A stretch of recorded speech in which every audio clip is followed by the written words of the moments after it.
Assalamualaikum warahmatullahi wabarakatuh. Waalaikumsalam warahmatullahi wabarakatuh. Alhamdulillahi rabbil alamin. Wassalatu wassalamu ala ashrafil anbiya'i wal mursalin Sayyidina wa maulana Muhammadin wa ala alihi wa ashabihil mujahidin at-tahirin, amma ba'd. Saudara hadirin kaum muslimin rahimakumullah. Sebagai yang kita maklum bahwa Islam bertujuan memelihara kemuliaan manusia yang diciptakan fi ahsani takwim, dalam bentuk yang paling sempurna. Arak atau minuman keras jelas merupakan hal yang merusak dari berbagai aspek kehidupan, entah kesehatan tubuh, entah pertumbuhan akal, ketentraman rumah tangga, ketentraman masyarakat, bangsa dan negara. Cobalah sejenak kita adakan penyelidikan. Kalau masuk kita ke dalam penjara, melihat sel-sel di sana, berapa banyak yang mendekam di sel karena urusan minuman keras. Masuk kita ke rumah sakit, berapa banyak yang dirawat akibat minuman keras, akibat stres yang dialaminya. Berapa banyak rumah tangga berantakan, berapa banyak pembunuhan terjadi, pemerkosaan terjadi akibat daripada minuman keras ini. Yang paling ironi kalau dia sudah menyerang anak-anak muda kita. Padahal kita tahu remaja pemuda adalah bentuk miniatur daripada kehidupan suatu bangsa. Akan bagaimana warna Indonesia 20, 30, 40 tahun yang akan datang, remaja dan pemuda kita jawabannya. Bahkan dari segi agama pun, akan bagaimana warna Islam di Indonesia 20, 30 tahun yang akan datang, remaja itu pula jawabannya.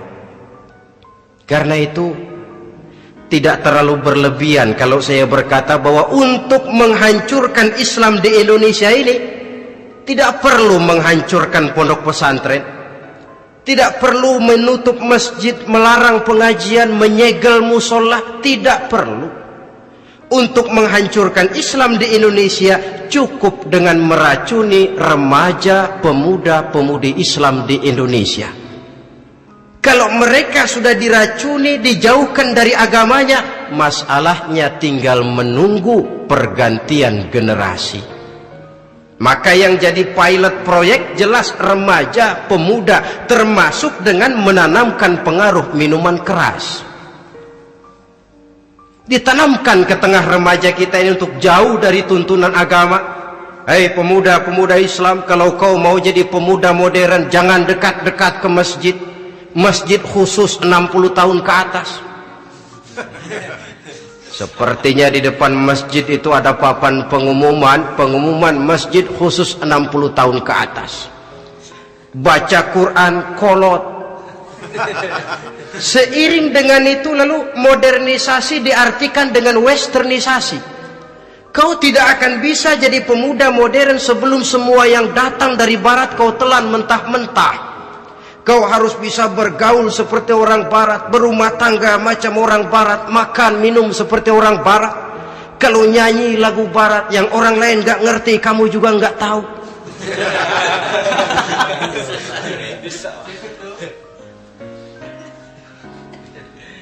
Anutlah itu free love, yang pada gilirannya akan mengarah kepada free sex alias summon leven. Isaplah itu ganja, morfin, narkotik.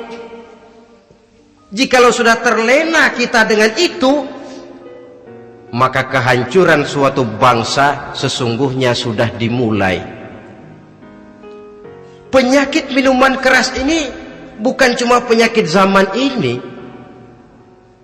Masyarakat yang dihadapi oleh Rasulullah Sallallahu Alaihi Wasallam 14 abad yang lalu juga masyarakat yang kemaruk dengan minuman keras.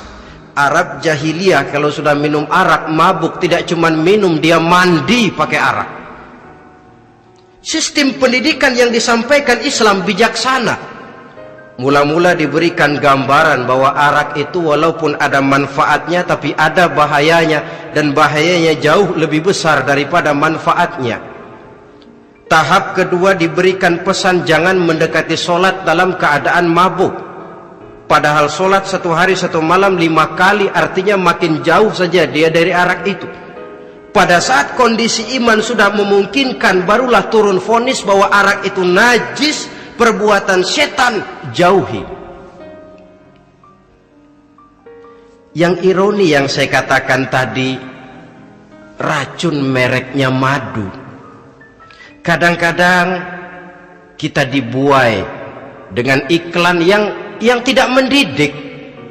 Saya pernah lihat ada iklan misalnya, Anda ingin modern, majulah bersama minuman ini. Atau minuman ini lambang pergaulan dunia yang maju. Modern diukur dari minuman. Yang jadi korban akhirnya remaja dan pemuda-pemudi kita. Saya teringat satu analisa dari Rasulullah sallallahu alaihi wasallam. Beliau bersabda, "Inna min asratis sa'ah." Sesungguhnya di antara tanda-tanda kiamat. Apa kiamat itu? Dalam arti yang umum, kiamat itu saat dimana alam ini hancur, bumi gempa, air laut tumpah ke darat, gunung meletus, planet-planet bertabrakan, lalu semua yang bernama hidup mati. Itu kiamat beneran. Saya nggak mau cerita kiamat beneran, sebab saya sendiri nggak kepengen ngalamin. Yang sering kita ngalami ini kiamat kecil-kecilan, kiamat mini. Apa kiamat mini itu? Hancurnya sendi-sendi kehidupan sosial. Maksiat merajalela, munkarat menjadi-jadi. Yang ma'ruf dianggap munkar, yang munkar malah menjadi ma'ruf. Yang salah disanjung-sanjung, yang benar dicaci maki. Tuntunan dianggap tontonan, tontonan malah jadi tuntunan. Kan kiamat kalau sudah begitu. Penjungkiran nilai. Kenapa hal semacam ini bisa terjadi? Penyebabnya kata Nabi, pertama ayyurfa'al ilmu. Ilmu diangkat oleh Allah. Bagaimana cara Allah mengangkat ilmu dan apa maksudnya itu? Allah mengangkat ilmu itu, saudara, caranya pertama dengan mewafatkan ulama. Makin banyak ulama wafat, makin banyak ilmu ditarik.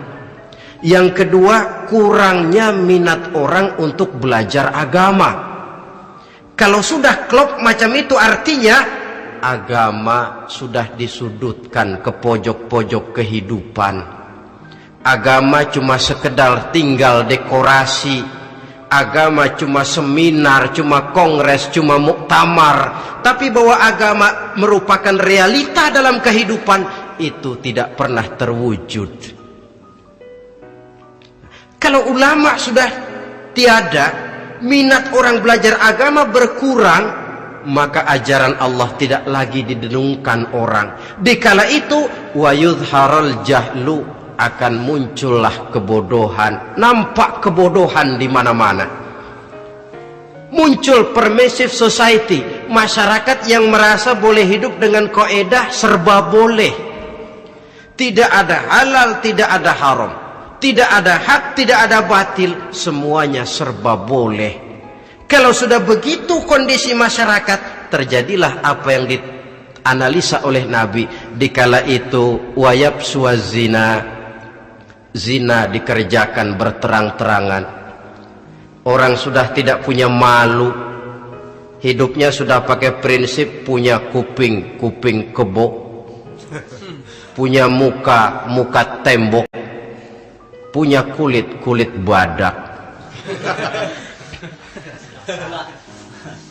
Kalau juga dikasih tahu, malu dong kau tinggal serumah belum nikah. Malu sama siapa? Masyarakat. Allah, masyarakat cuek aja.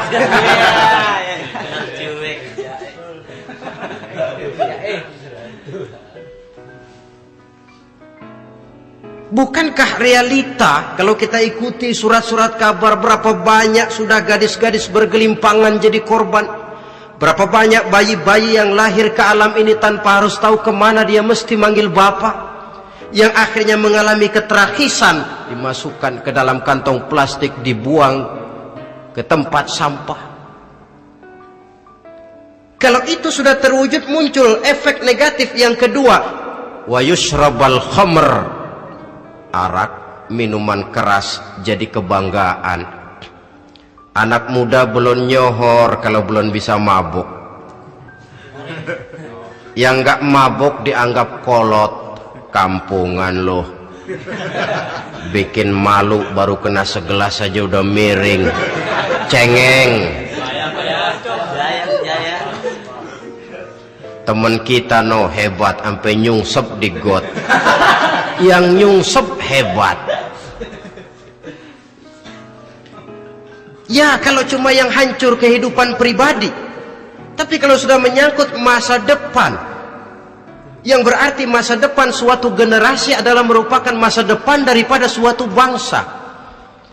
Begitu kerasnya Islam ini melarang minuman keras, sampai bukan cuma sekedar meminumnya saja yang diharamkan, tetapi juga dilarang mengimportnya, memproduksinya, membuka warung yang menjual minuman keras, atau bekerja di tempat penjualan minuman keras.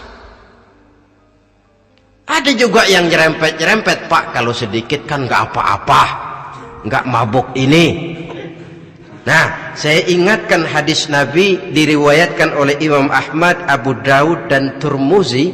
Nabi bersabda, ma askara kathiruhu faqaliluhu haramun.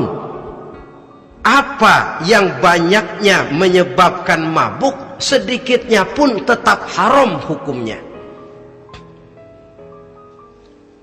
Memang barangkali mungkin ada manfaatnya, tetapi bahayanya jelas lebih besar ketimbang manfaat yang bisa timbul daripada jenis minuman keras itu sendiri.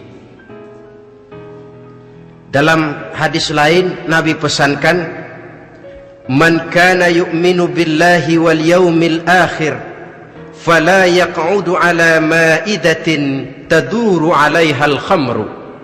Siapa yang beriman kepada Allah dan beriman kepada hari akhirat, jangan dia duduk di dalam satu pertemuan yang di dalam pertemuan itu diedarkan minuman keras. Masuk ke dalam lingkungan macam itu saja tidak diperkenankan. Kenapa? Asyariku fi syarri syarrun. Bersekutu dengan kejahatan, jahat juga hukumnya. Semalam kamu mabuk ya? Enggak, temen, saya cuma ngebeliin aja kok. Apalagi ngebeliin.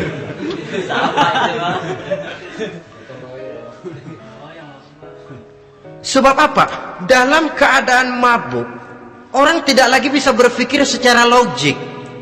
Daya kontrol hilang, artinya perbuatan sudah tidak terkontrol lagi. Yang pertama. Yang kedua, IQ tidak akan tumbuh dan berkembang secara normal seperti yang kita harapkan. Yang ketiga, harga diri akan runtuh hancur di tengah masyarakat. Bayangkan kalau tengah malam kita digotong orang, diantar ke rumah kita. Dengan kondisi macam itu masih punya muka kita untuk tegak di tengah masyarakat. Masih punya harapan kita untuk tumbuh menjadi pemimpin, sementara orang terkenang, ini kan yang kemarin malam gua gotong, dia lagi mabuk. Harga diri, kepribadian.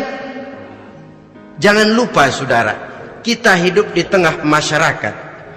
Masyarakat itu punya hukum yang tidak tertulis, tapi lebih kuat dan lebih kejam daripada hukum tertulis. Orang bilang, sekali arang tercoreng di dahi, seumur hidup orang akan tetap ingat. Makanya Rasulullah dalam hadis memberikan tamsil untuk adik-adik remaja muslim ini, masalul mu'min kamasalin nahli. Perumpamaan orang yang beriman itu persis seperti tawon. Mentalitas orang mukmin persis tawon. Apa mentalitas tawon? Kalau kita ngaji bab tawon, kita renungi apa keistimewaan tawon. Saya lihat-lihat, ternyata tawon itu punya 4 keistimewaan.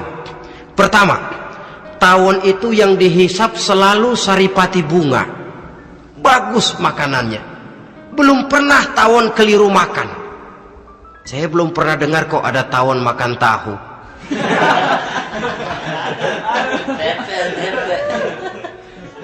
Yang dimakan selalu saripati bunga. Artinya apa? Orang mukmin perutnya itu perut selektif. Yang dimakan yang baik-baik, yang diminum yang baik-baik. Yang baik menurut agama itu adalah yang halal, thayyibat. Perutnya selektif, bukan perut asbak. Kalau asbak puntung apa saja masuk ke dalamnya. Tapi mukmin perutnya ini selektif. Daging kambing masuk, tahu masuk, kangkung masuk, kodok minggir, air kelapa minum, kopi minum. Tapi kalau sudah berbau minuman keras, minggir. Sebab apa? Makanan dan minuman yang kita masukkan ke dalam perut besar ini akan digiling dalam perut besar, akan melahirkan energi, menggerakkan sel-sel pembuluh saraf.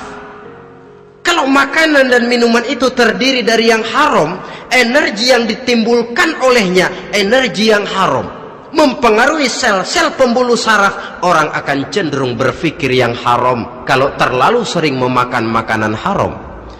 Kalau sudah berpikir kepada yang haram, perbuatan pun akan mengarah kepada yang haram juga. Contoh kecil aja dah, ada nggak maling mikirin majelis taklim?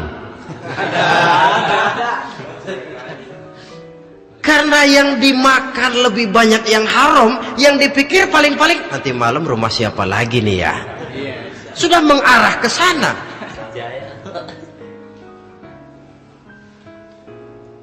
Saripati bunga yang dimakan tawon itu.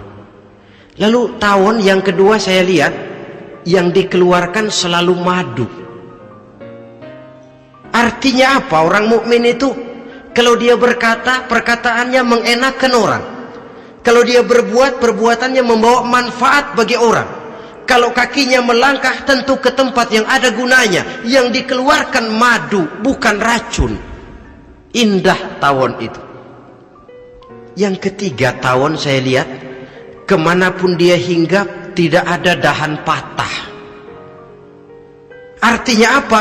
Orang mukmin dimanapun dia tinggal, kemanapun dia pergi, pantang jadi biang kerok buat lingkungannya, pantang menimbulkan kerusuhan dan keonaran. Tidak ada cabang patah dimanapun tawon hinggap. Tapi juga yang keempat, saya lihat-lihat tawon itu jangan coba-coba diusik. Satu kali dia diusik, kemana orang lari? Nyilem masih ditungguin. Tawon. Tapi kalau nggak diusik, nggak ada tawon usil ke pasar nyariin orang. Ketika dia diusik, inilah saatnya saya harus mempertahankan kehormatan diri saya. Dia pun bangkit. Artinya apa? Orang mukmin tidak boleh nyari-nyari musuh. Tapi ketemu musuh tidak boleh lari. Musuh jangan dicari, bertemu pun jangan lari. Mentalitas orang mukmin seperti tawon. Yang dimakan baik, yang dikeluarkan baik. Kemana dia tinggal tidak menimbulkan keonaran buat masyarakat, tapi juga sanggup menjaga dan mempertahankan kehormatan dirinya. Kalau konteksnya dengan masalah yang sedang kita bicarakan, minuman keras, saya katakan tadi kita kadang-kadang salah pilih, tertipu oleh racun yang bermerek madu. Ada minuman empuk nyari yang keras, salah pilih. Ketahuan orang bikin pel buat anjing, manusia yang nelen. Akhirnya miring kayak anjing. Saudara, mari kita renungi An-Nisa ayat 140. Allah Subhanahu wa ta'ala mengingatkan, qad nazzala alaikum fil kitabi an idza sami'tum ayati llahi yukfaru biha wa yustahza'u biha fala taq'udu ma'ahum hatta yakhudu fi haditsin ghairi innakum idzam misluhum. Sungguh, kata Allah, telah diturunkan kitab Al-Quran ini kepada kamu, yang apabila kamu dengar ayat-ayat Allah itu diingkari orang, diejek-ejek orang, fala taq'udu ma'ahum, jangan kamu duduk bersama orang-orang semacam itu. Bagaimana mengejek ayat-ayat Allah? Misalnya, tahu kalau minuman keras itu diharamkan, tapi masih minum juga, itu kan mengejek ayat namanya. Duduk di majelis semacam itu dilarang oleh Quran. Kenapa? Innakum izam misluhum. Kalau kamu juga duduk di majelis semacam itu, kau dan mereka sama saja, kata Quran. Sama saja. Tahu kalau minuman yang memabukkan itu diharamkan agama, tapi diminumnya juga mengejek ayat Allah. Duduk di tengah kelompok mereka berarti ikut mengejek ayat Allah. Dekat saja pun jangan, entahlah lagi sampai meminumnya. Maaf, bukankah Allah menurunkan Al-Quran kepada manusia, kata Imam Al-Ghazali, persis, maaflah, seperti gubernur berkirim surat kepada Pak Lurah. Dalam suratnya Pak Gubernur bilang, Pak Lurah, tolong carikan tanah di daerah Kebayoran untuk sekolah 6.000 meter. Pak Lurah dapat surat dari Pak Gubernur, bangga bukan main. Itu surat sore, pagi, siang, malam dibaca, ditaruh di tempat yang tinggi, diberikan minyak wangi, mau diambil dicium dulu, dibawa dengan penuh hormat dan hati-hati. Tapi tanah yang dipesan Pak Gubernur tidak dicari-cariin. Penghargaan macam apa ini? Nanti gubernur cek, Pak Lurah, siapa? Sudah terima surat saya? Sudah Pak, sudah. Bagus. Lalu bagaimana? Aduh Pak, surat Bapak sore, pagi, siang, malam saya baca. Bagus. Apalagi Lurah? Surat Bapak saya taruh di tempat yang tinggi Pak. Saya pakaiin minyak wangi. Mau saya ambil, saya cium dulu. Saya bawa dengan penuh hormat dan hati-hati. Bagus Lurah, kau memang hormat sama atasan. Cuman Lurah, tanahnya udah dicariin belum? Nah yang itu belum tuh Pak. Belum. Kata gubernur, bagus Lurah, besok berhenti lo ya.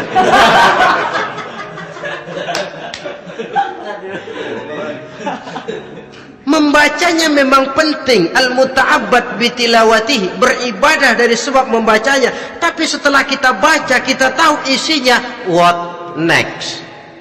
Mau apa kita dengan isinya itu? Jangan yang kita baca kita injak-injak. Itulah ironinya, bagaimana Quran itu mau membawa keberkahan dalam hidup ini, kalau yang kita baca sering kita injak-injak. Dalam kehidupan kita baca ayat, wa ahallallahu al-bai'a wa harramar riba. Allah halalkan jual beli, Allah haramkan riba, tapi renten ditelan terus.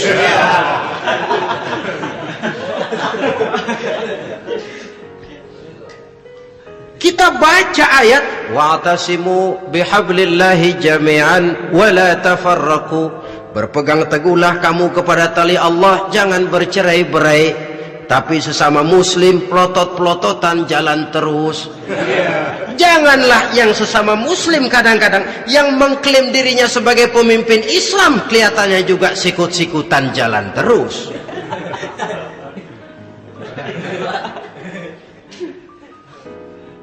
Sehingga tidak heran kalau orang bilang di bawah ngamalin ayat kursi sudah sampai di atas ayat hilang, tinggal kursi saja yang diamalin.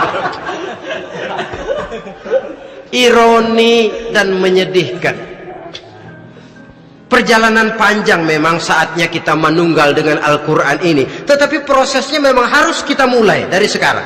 Perkara kapan proses ini selesai, itu bukan masalah kita. Tapi bahwa kita sudah memulai suatu proses, itulah yang diharapkan. Hadirin yang saya hormati, oleh karena kerasnya peringatan Islam terhadap minuman keras, pernah satu hari seorang lapor kepada Khalifah Umar bin Abdul Aziz bahwa ada sekelompok orang berkumpul meminum minuman keras. Kata Khalifah Umar bin Abdul Aziz, dera mereka, hukum, cepat. Ya Khalifah, kenapa? Di tengah mereka ada juga orang yang Ramadan biasa puasa. Begitu, iya, yang biasa puasa duluan hukum. Kenapa? Mengerti memang lebih besar resikonya daripada tidak mengerti. Kalau yang tidak mengerti dilatar belakangi oleh kebodohan, barangkali masih bisa ditolerir, masih bisa dimaklumi. Ini toh sudah tahu mau puasa, kenapa berkumpul di majelis yang ada minuman keras?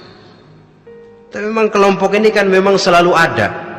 Kita lihat dalam masyarakat itu kan ada 4 kelas itu. Pertama, ada orang yang tahu perintah dan tahu larangan. Ini the first class, kelompok terbaik. Perintah tahu dia kerjakan, larangan tahu dia jauhi. Ini orang terbaik. Yang kedua, ada orang tahu perintah tapi tidak tahu larangan. Perintah tahu, larangan tidak tahu.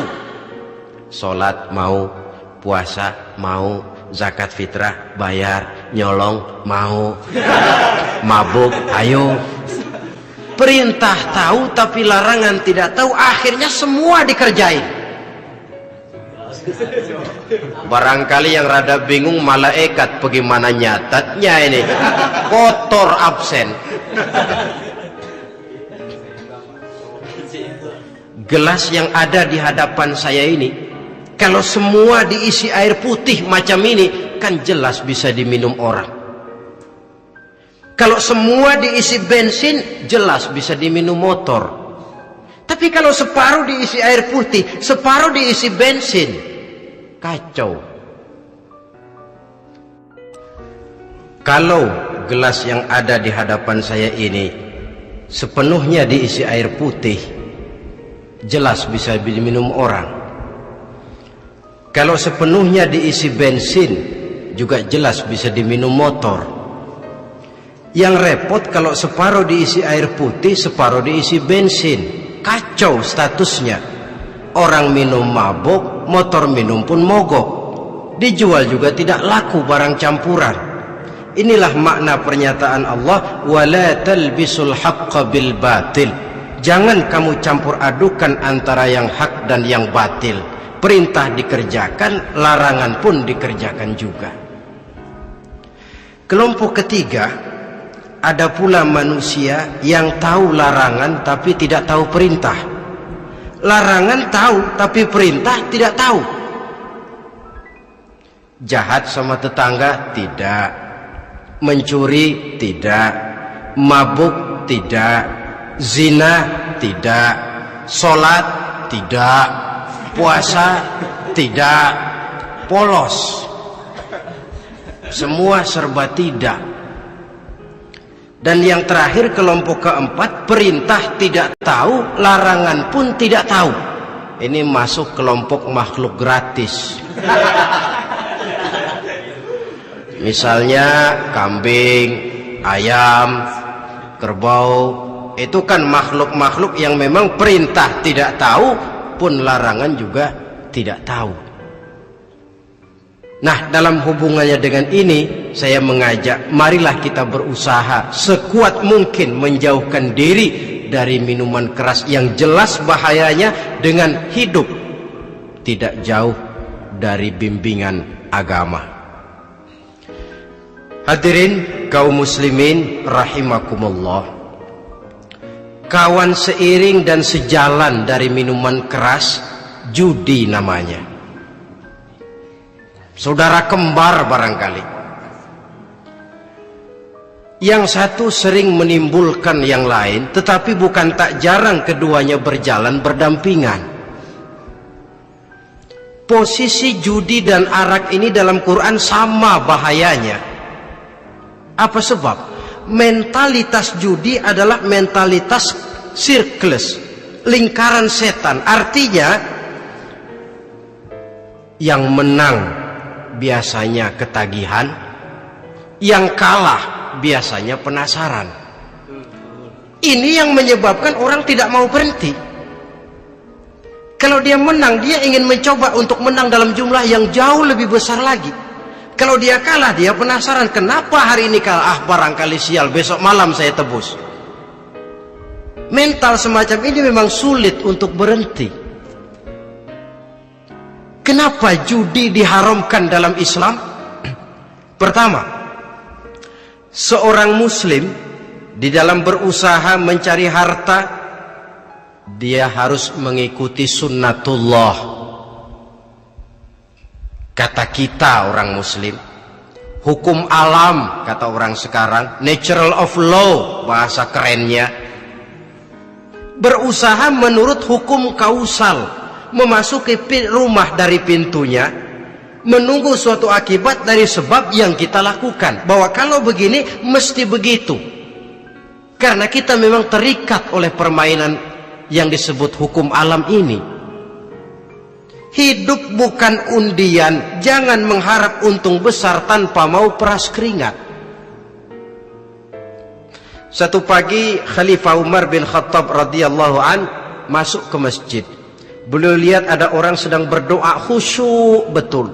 Ditunggunya 2 menit, 3 menit, sampai 10 menit lebih belum juga selesai. Agak lama orang itu berdoa. Selesai berdoa, dihampiri orang itu oleh Sayyidina Umar. Beliau tanya, saudara, lagi apa? Tadi itu berdoa ya Khalifah. Minta kepada Allah? Tentu minta kepada Allah. Minta apa kamu? Minta rezeki. Sudah lama? Dari tadi habis sembahyang subuh. Dapat? Belum. Ya memang kata Sayyidina Umar, inna sama la tumtiru zahaban wala fiddatan. Langit itu tidak mungkin akan menghujankan emas, tidak mungkin pula menghujankan perak. Jadi orang dilarang duduk bermalas-malas menunggu keajaiban yang datang dari langit. Karena memang hidup ini bukan undian, jadi jangan mengharap untung besar tanpa mau peras keringat. Di dalam berusaha kita terikat oleh sunnatullah. Kalau begini sebab penyebabnya, akan begini akibat yang ditimbulkannya. Yang kedua, Islam menjadikan harta manusia itu sebagai benda berharga yang dilindungi. Mengambilnya dengan judi termasuk memakan harta orang lain dengan cara yang batil. Yang ketiga, judi itu sendiri dapat menimbulkan permusuhan dan pertentangan antara para pemain itu sendiri. Meskipun kelihatannya kompak duduk dalam satu meja yang saling berhadap-hadapan, yang kalah kelihatannya pasrah, tetapi kan itu cuma kulit permukaan. Batinnya bagaimanapun juga yang kalah itu tetap mendendam. Sedangkan yang kalah di samping mendendam juga mengomel, mencaci mungkin ya lawan bermainnya, ya mungkin juga dirinya sendiri. Dan yang keempat, judi itu merusak aktivitas hidup, membuat orang membuang waktu dengan tidak terasa, dan yang pada gilirannya melupakan orang kepada tanggung jawab. Wah, kalau sudah memegang kartu, konon kabarnya, saya sendiri alhamdulillah belum pernah, lupalah orang anak, lupalah orang kepada istri, lupalah orang kepada tanggung jawab. Waktu pun berlalu tanpa terasa. Apalagi kalau sudah diiming-iming oleh gambaran akan memperoleh keuntungan yang besar. Termasuk di dalam judi itu undian, apapun namanya. Yang usaha ke arah ini seharusnya tidak dipermudah, walaupun dengan embel-embel dana kemanusiaan, sumbangan sosial. Saya tidak begitu yakin, saudara, bahwa bangsa Indonesia ini sudah begitu menipis rasa kemanusiaannya sehingga untuk berlaku sosial mesti diimbangi dengan hadiah sekian juta rupiah. Saya tidak percaya bahwa umat Islam di Indonesia sudah begitu tipis rasa kasih sayangnya kepada sesama sehingga sulit mengeluarkan bantuan kalau tidak diimbangi dengan hadiah yang sekian puluh juta rupiah. Yang saya khawatir apa? Pada gilirannya di negeri ini akan makin banyak penghayal-penghayal kelas berat, tukang-tukang lamun kelas tinggi, yang hidup cuma ngumpulin jikalau. Andai kata umpama misalnya orang sudah kemana-mana kita masih menghitung jikalau.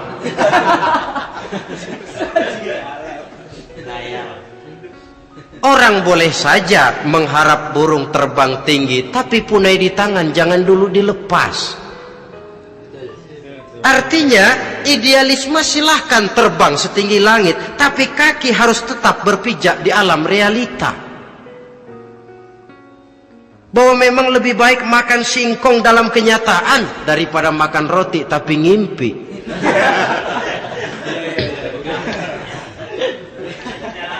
Kadang anaknya menangis, Pak minta jajan, ada uang 200 rupiah. Sudahlah sabar, kau jangan jajan, nanti bapak beliin kalau tembus 100 juta nih. Akhirnya yang 100 juta tidak, anak pun kelaparan. Bukankah akan jadi masalah bagi semuanya? Belum lagi rasa sayang kepada harta yang sudah dia miliki, entah itu tanah, rumah, kendaraan. Kalau sudah kadangkala di meja judi, hilang rasa sayang kepada benda itu. Ada rumah-rumahnya dilelang, ada kendaraan-kendaraan jadi taruhan, ada jam tangan pun copot tanpa terasa. Maka berapa banyak rumah tangga berantakan, istri minta cerai, orang jadi nekat merampok, orang jadi nekat mencuri, korupsi kalau dia pejabat. Akibat apa ini? Pengaruh yang namanya judi. Saudara kaum muslimin, ma'asyiral muslimin rahimakumullah. Itu sebabnya di dalam surah Al-Maidah ayat 90 Allah menekankan, innamal khamru wal maisir wal ansab wal azlam rijsun min amali syaitan fajtanibuhu la'allakum tuflihun. Sesungguhnya arak, judi, berhala, mengundi nasib itu rijsun. Ya Allah, jarang benar Quran menggunakan kalimat rijsun. Rijsun ini sudah merupakan puncak kekotoran. Bapak moyangnya najis, itu rijsun. Rijsun, kotor. Sudah kotor ditambah pula min amali syaitan, pekerjaan setan. Fajtanibuhu, jauhi. Jangan sampai main, dekat saja tidak boleh, jauhi. La'allakum tuflihun, jikalau kamu mau menjadi orang-orang yang beruntung. Sejarah tidak pernah mencatat ada orang jadi miliuner karena judi. Sejak David Rockefeller sampai Aristotle Onassis, orang-orang kaya top di dunia, mereka kaya bukan karena judi, tapi karena kemauan peras keringat, banting tulang, mau memulai sesuatu dari kenyataan yang real di depan mata. Sebab apa? Hidup ini memang perjuangan. Janganlah kita ingin hidup dengan satu prestasi, ingin tetap hidup seperti apa adanya sekarang ini saja, toh kita harus berjuang. Apalagi ingin hidup lebih baik, lebih terhormat, lebih mudah. Hidup perjuangan, perjuangan berarti pengorbanan. Berani hidup artinya berani berjuang. Berani berjuang maksudnya rela berkorban. Takut berkorban, jangan berjuang. Tidak mau berjuang, berhenti hidup. Itu logika. Dan bagaimanapun saya yakin lebih baik berkorban daripada menjadi korban. Kalau sekarang kita berkorban, peras keringat, banting tulang, berusaha secara sunnatullah untuk menghidupi anak, istri, keluarga,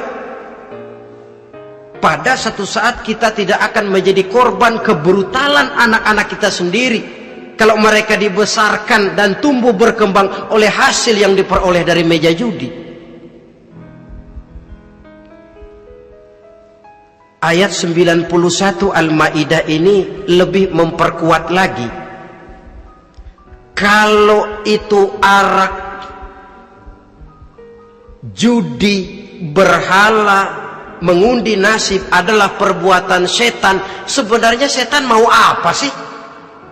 Ayat 91 menegaskan, innama yuridu syaitanu ayyuqi'a bainakumul adawata wal baghdha'a fil khamri wal maisir.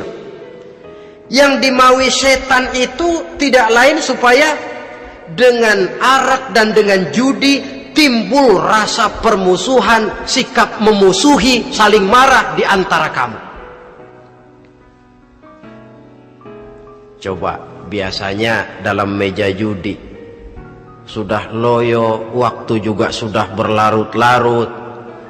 Yang menang mau berhenti, apa yang kata yang kalah? Berhenti dah, gue wacok loh. Enak bener, gue lagi kalah, lo berhenti. Coba, kira-kira kapan akan selesai permainan? Akan timbul permusuhan, akan timbul rasa dendam, kesumat yang ditanamkan oleh setan. Karena memang baik arak, baik judi, baik berhala, baik mengundi nasib, itu semua permainan-permainan setan yang diberikan kepada kita untuk kita ikut andil bermain di dalamnya. Tatkala kita ikut terkena jerat setan, tertawalah mereka. Kenapa? Oh, makin banyak teman saya di neraka. Maaf, setan itu kan sudah tahu vonisnya. Ketika dulu dedengkotnya yang namanya iblis terusir dari surga, itu bikin semacam perjanjian dengan Allah. Tuhan, kenapa iblis? Gara-gara Adam saya terusir dari surga. Maka sejak saat ini Adam dan seluruh keturunannya adalah musuh bebuyutan saya. Saya akan gelincirkan mereka dari jalan. Silahkan iblis, goda mereka, tapi kau tidak akan mungkin bisa menggoda mereka kalau hamba-hambaku itu menjadi hamba yang ikhlas. Hanya hambaku yang ikhlas yang tidak mungkin kamu goda, yang lain barangkali bisa. Sejak saat itulah iblis memproklamirkan permusuhan, dan dia sudah tahu betul vonisnya neraka. Tugas dia sekarang bagaimana mengumpulkan teman sebanyak-banyaknya ke dalam neraka. Hamba Allah saja yang tidak tergelincir kepada minuman keras dan judi. Hamba Allah yang ikhlas itu bagaimana? Yang ikhlas menjadi hamba Allah dalam arti kata dan perbuatannya memang mencerminkan bahwa dia hamba Allah. Maaf, di zaman sekarang ini kan banyak orang cuma berkata saya hamba Allah mulutnya, tapi perbuatannya membuktikan dia hamba setan, hamba dunia, hamba harta, budak jabatan, budak nafsu. Tidak sesuai antara ucapan dan perbuatan. Sebab itu kata-kata hamba Allah kalau keluar dari mulut manusia itu murah, soalnya ngaku siapapun bisa. Tapi diakui atau tidak, ini yang kita belum tahu. Ada juga orang berdalih, saya kan masang kalau dapat nanti mau nyumbang masjid.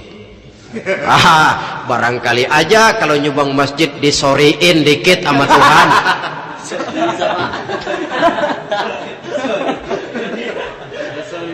Apa bisa begitu? Saudara, kita tidak mungkin mencuci kain dengan air najis. Innallaha thayyibun, kata Nabi, la yaqbalu illa thayyiba. Allah itu baik dan hanya menerima yang baik. Bahwa dalam Islam tujuan yang baik harus dicapai dengan prosedur yang baik. Bahwa niat menyumbang masjid bagus, tapi hasil daripada judi atau undian tidak akan menyampaikan kita kepada tujuan itu. Tidak boleh mencuri kain walaupun niatnya untuk sholat. Kalau nyolong kain niatnya buat sembahyang, dimaafin kali. Walaupun sholatnya sah, mencuri kainnya tetap saja dosa. Islam tidak menghalalkan segala cara untuk mencapai suatu tujuan. Bahwa tujuan yang baik harus dicapai dengan cara yang baik juga. Dan penyakit judi ini juga bukan penyakit baru. Sejak dulu masa jahiliyah judi mereka, saya kira kalau Las Vegas, kota judi Amerika saja barangkali masih kalah dengan cara judi jahiliyah dulu. Mereka kalau sudah judi itu uang, habis uang ada punya tanah pasang taruhan, habis tanah ada rumahnya dipasang, apalagi yang ada ternak unta dipertaruhkan, harta habis, rumah ludes, kebun binasa, ada istri juga dipasangin. Judi.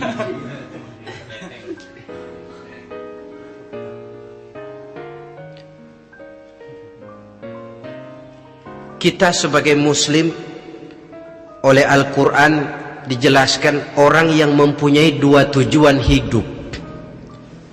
Pertama, tujuan jangka pendek. Yang kedua, tujuan jangka panjang.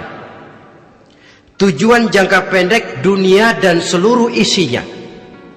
Tujuan jangka panjang adalah akhirat dan ridho Allah.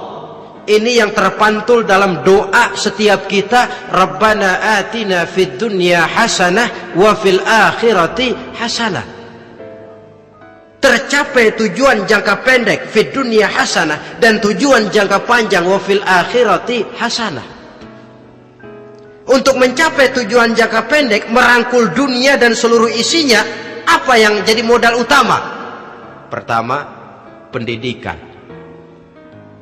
Makin tinggi jenjang karier pendidikan yang kita tempuh, rasa-rasanya makin mudah menjangkau dunia dan isinya.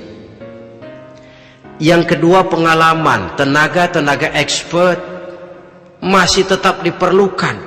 Makin banyak pengalaman, makin mudah menjangkau dunia.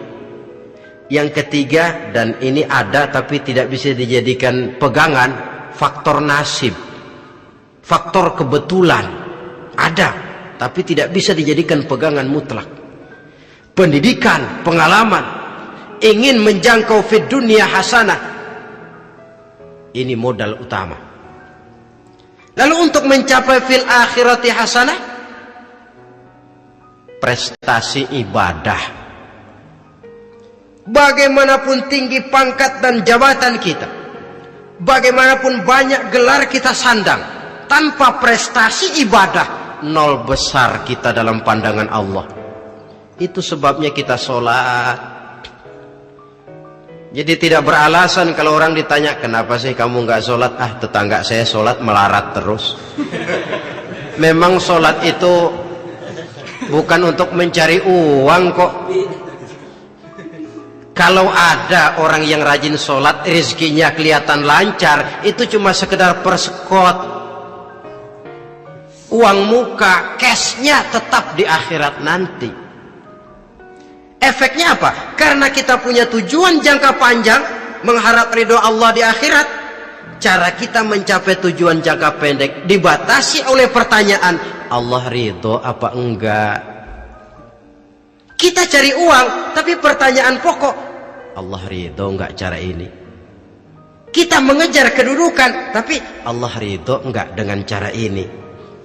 Ini yang menyebabkan kita lantas tidak lalu menghalalkan segala cara Yang penting tujuan tercapai, cara apapun halal. PKI. Kan cuma PKI yang berprinsip asal tujuan tercapai, cara apapun halal. Dan kita sudah sepakat PKI dan seluruh ajarannya tidak berhak hidup di bumi Pancasila ini. Cuma jangan sekedar PKI-nya dikutuk tapi ajarannya dipakai.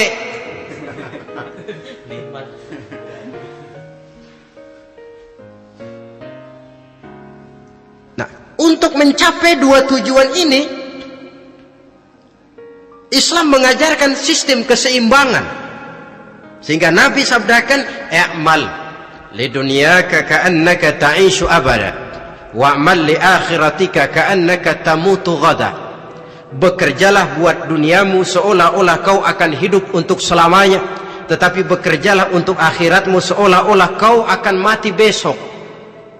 Jadi kalau kita sudah sholat menghadap Allah, usolli fardul maghrib, Allahu Akbar, ingat seolah-olah kita akan mati besok supaya timbul khusyuknya. Tapi kalau kita sudah bekerja, kuliah, bekerja, belajar di tempat tugas, ingat seolah-olah kita akan hidup selamanya supaya timbul gairah kerja. Jangan dibalik. Di kantor ingat mati, lemas terus. Ngapain kerja sungguh-sungguh bakalan mati. Lagi sholat ingat Duta Merlin, Altiron Plaza, ya kacau. Salah pasang, tidak pada tempatnya. Untuk mencapai fid dunya hasanah ini, Islam mengajarkan tempuh jalur yang mengikuti sunnatullah. Itu yang dihargai oleh agama.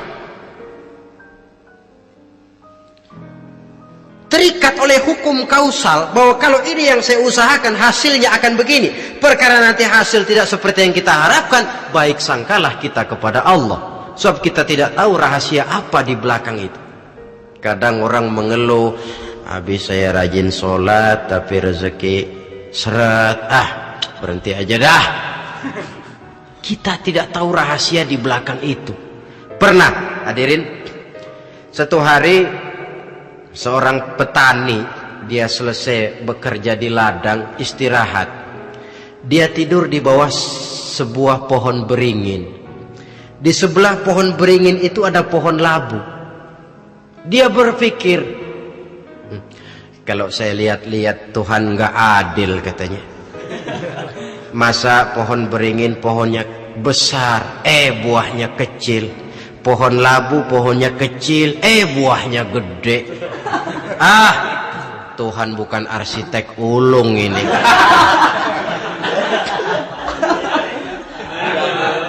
Mestinya supaya enak dilihat, beringin yang pohonnya besar buahnya sebesar buah labu. Pohon labu yang pohonnya kecil buahnya kecil saja sebesar buah beringin. Tidak adil Tuhan. Baru dia selesai berpikir Tuhan tidak adil, jatuh sebutir buah beringin tepat menimpa hidungnya. Dia terkejut. Astagfirullahalazim. Kalau begitu saya sadar katanya, Tuhan benar-benar adil. Coba kalau buah beringin segede buah labu, waduh kayak apa muka saya ini.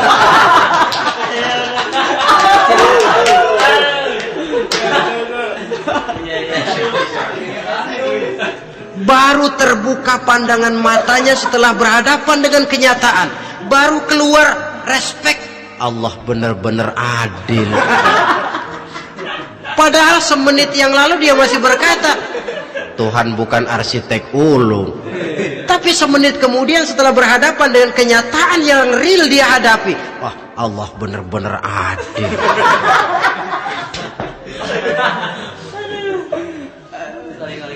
Itulah kehidupan ini.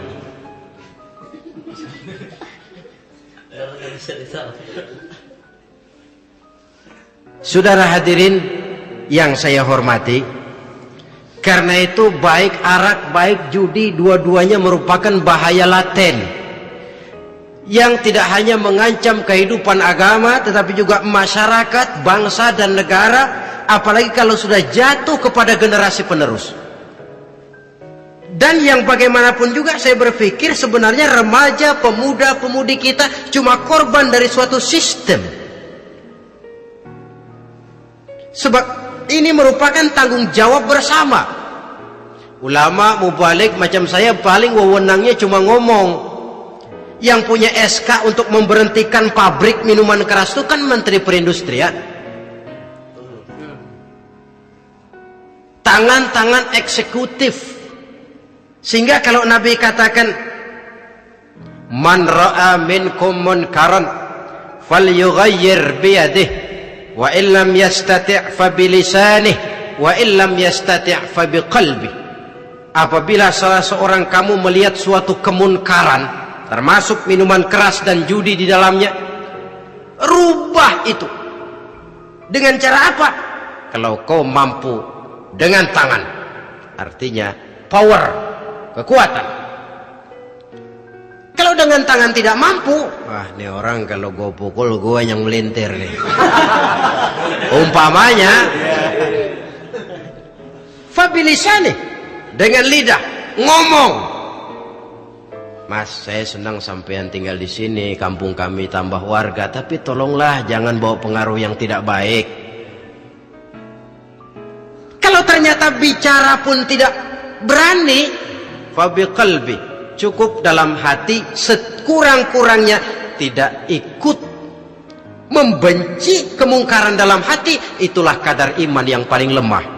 Ini secara umum. Tapi kalau hadis ini kita mau adakan semacam, katakan description of job, bahasa kerennya, kita adakan pembagian tugas. Siapa yang harus merombak kemungkaran dengan power? Penguasa, pemerintah, sebab dia punya aparat. Siapa yang merombak kemungkaran dengan lidah? Ulama, kiai, mubalik, ngomong. Siapa yang hanya mengubah kemungkaran dalam hati? Kita umumnya rakyat lemah ini, yang mau ngomong gak berani tapi hati pegel. Nah, kalau sudah ada pembagian tugas semacam itu, insya Allah masing-masing akan berjalan pada relnya, dan pada akhirnya selamatlah kita, bangsa Indonesia, umat Islam pada khususnya, dari bahaya, baik bahaya minuman keras maupun bahaya judi. Menyelamatkan bangsa, dan yang lebih lagi menyelamatkan masa depan kita. Sekianlah saudara pertemuan kita pada saat ini. Mudah-mudahan ada manfaatnya. Terima kasih atas segala perhatian. Mohon maaf atas segala kekurangan. Usikum wa nafsi bitaqwallah. Wassalamualaikum warahmatullahi wabarakatuh.